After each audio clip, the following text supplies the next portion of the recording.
Chemicals, safe storage and handling. There's a mixed reaction on this one. Some people are wary of all chemicals and others are careless. What is the correct view at work? Let's find out and how this applies to your role at work. Hey, to kick off, what's the difference between hazardous substances and dangerous goods? You'll see signs, labels, and even parts of the WHS law that refer to dangerous goods and hazardous substances. Are these just the same or do they have different meanings? Well, there are differences, but in this session we'll apply the principles of both dangerous goods and hazardous substances, chemicals or fuels, and what you need to do. Dangerous goods are substances, mixtures, or things that present an immediate danger to people, property, or the environment. They're covered by Australian laws that particularly apply to transport. Notice the diamond-shaped signs or placards that identify dangerous goods. If you're not involved with transporting chemicals to another workplace, then hazardous chemicals will be more relevant to you. Hazardous chemicals are still dangerous, but note the effects do not need to be immediate. Now, all hazardous chemicals made since January 2017 need to be classified according to the GHS, or Globally Harmonised System. This system focuses on chemicals hazardous to health and safety in the workplace. You should now see these symbols on all new products. While some effects may show soon after being exposed incorrectly, a bad reaction can occur days or even years later. For example, eczema or cancer, we call that carcinogenic. If a worker is exposed to these products, they can have an adverse effect on health. So most hazardous chemicals, or HazChems, are also dangerous goods. These are the new symbols which you'll see on chemicals in your workplace, according to the GHS, or Globally Harmonised System. So what do we need to do at work to safely store and handle these chemicals?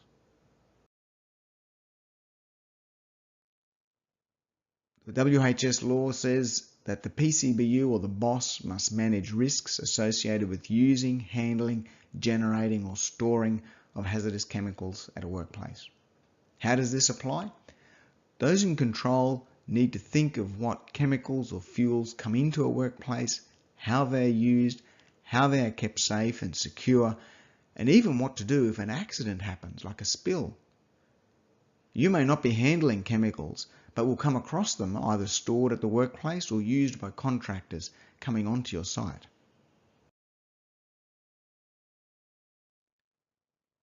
The law also says that workers must cooperate with any reasonable policy or procedure of the boss. So workers, a reminder, we have a duty. And if workers don't follow the procedure, then they can be liable, not the boss.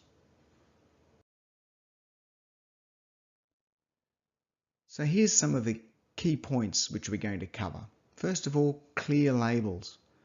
Safety data sheets, SDS, accessible for all chemicals in the workplace. Training for handling and how to wear proper personal protective equipment. Keeping an eye on storage locations and packaging. And what to do if there's an incident. So key point 1, labels. Now, back in the old days, we had bottles like this, but no more. Chemicals need to be stored and labelled properly. Chemicals can be mixed, but not mixed and combined and stored without the correct labels. Now, note that some chemicals may even need to be stored separately, like flammable liquids and gases. But how will you know? Check the safety data sheet to find out.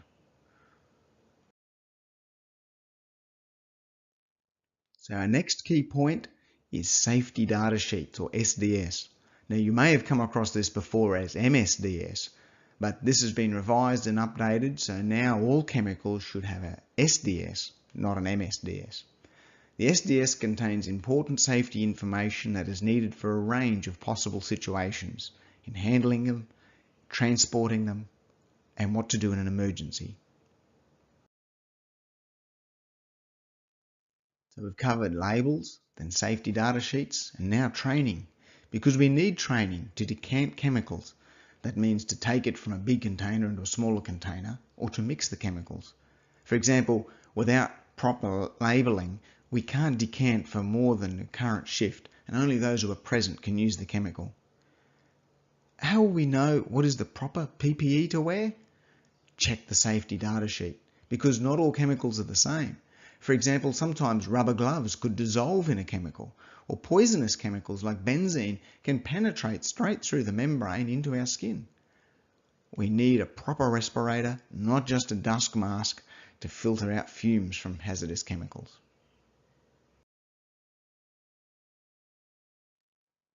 Labels, SDS, training, key point 4, monitoring. This applies to security officers too, because they need to monitor storage areas and check they are maintained to a safe standard. Make sure different chemicals are stored in the correct combinations. Watch for leaks and see that contractors store and handle chemicals properly, especially around the general public or children. Labels, safety data sheets, training, monitoring, and now point 5, incidents. We need to know what to do when something goes wrong. We need to know where to find the spill kits and not let spills get into drains and waterways.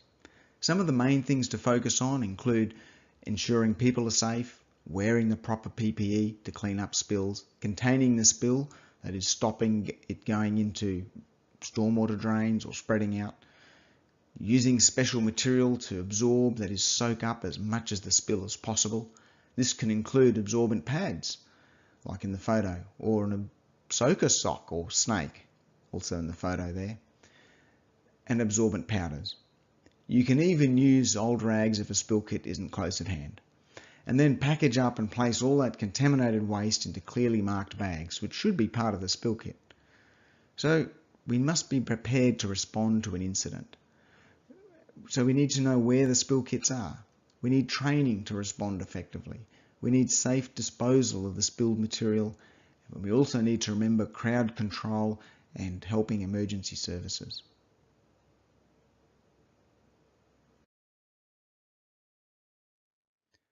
So clear labels, safety data sheets, training for handling and how to wear our PPE, keeping an eye on storage locations and packaging, and what to do if there's an incident. 5 key points. When it comes to chemicals, fuels, gases and other hazardous substances, we need to first monitor what is brought onto the site and make sure that they're not left in public areas. We need to check storage areas are kept secure and there's no leaks. And we also need to assist with incident response, which includes the people egress, the evacuation, and the first responders, which could be us, helping with first aid and helping to contain a spill. Thanks again for joining us, and don't forget to complete the short test below. One last thing, we'd love to hear your comments, so send an email to remember@learningsphere.com.au with your thoughts.